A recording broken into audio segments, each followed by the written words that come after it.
Chapter 6 feels like Krishna taking Arjuna from the battlefield into the inner world of the mind. Until now, Krishna has spoken about wisdom, action, knowledge, and peace. Now, Arjuna faces something that every human being eventually faces: the restless mind. Chapter 6, Dhyana Yoga, the yoga of meditation. The battlefield remains, the armies still wait, the war has not begun. But Krishna now turns Arjuna's attention inward. Krishna says, the person who performs their duties without attachment is the true yogi, not someone who merely wears special clothes, not someone who escapes responsibilities, not someone who sits in a cave. A true yogi is someone who has learned to master themselves. Arjuna listens carefully. Krishna explains that the mind can become either your greatest friend or your greatest enemy. Imagine two chariots.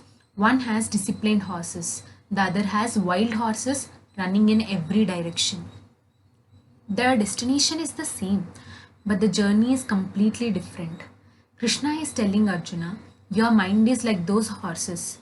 If trained, it can carry you forward. If untrained, it drags you wherever it wants. Then Krishna begins speaking about meditation. He describes a quiet place, a steady seat, a balanced posture, a calm focus. Not too much eating, not too little eating. Not too much sleeping, not too little sleeping. Everything in balance. Krishna is not teaching extremes, he is teaching harmony. Then comes one of the most beautiful images in the chapter. Imagine a lamp placed in a windless room. The flame remains steady. It does not flicker, it does not sway, it simply shines. Krishna says the mind of a meditator becomes like that flame, calm, still, clear. Arjuna listens, then suddenly he interrupts. For the first time in a while, he sounds almost frustrated. Krishna, everything you are saying sounds wonderful, but my mind is impossible.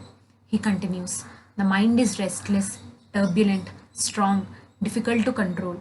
Controlling it seems harder than controlling the wind. This is one of the most relatable moments in the entire Gita. Arjuna isn't struggling with philosophy, he's struggling with being human. Krishna smiles, perhaps because he knows Arjuna has finally asked the question everyone wants answered. He does not disagree. Yes, Arjuna, the mind is restless. There is something comforting about that. Krishna doesn't say, no, a spiritual person never struggles. Instead, he acknowledges reality. The mind is difficult. But then he adds, it can be trained. How? With two things: practice and detachment. Not one day, not one week, not one burst of motivation. Repeated practice, gentle return, again and again. Like teaching a child to walk. The child falls. You don't scold them, you guide them back. The mind wanders. You don't hate yourself, you bring it back. Again and again and again. Arjuna becomes quieter. Then another worry appears. What if someone tries and fails? What if they begin the journey but don't complete it? It is such a human fear. What if all my effort goes to waste? Krishna's answer is deeply reassuring. No sincere effort is ever lost. Not one step, not one attempt, not one effort made with sincerity. Every step matters, even if the destination is not reached immediately. The chapter begins to close. The battlefield remains unchanged. Yet Arjuna is changing. He is beginning to understand that victory is not only about defeating enemies outside, it is also about learning to guide the mind within. And Krishna ends the chapter with a beautiful message. Among all seekers, among all practitioners, the highest is the one whose heart remains connected to the divine with faith and love. The sun slowly moves across the sky. The armies continue waiting, and in the quiet space between two breaths, Arjuna begins to understand. The greatest battlefield is not Kurukshetra, it is the human mind. Chapter 6. Learn to befriend your own mind.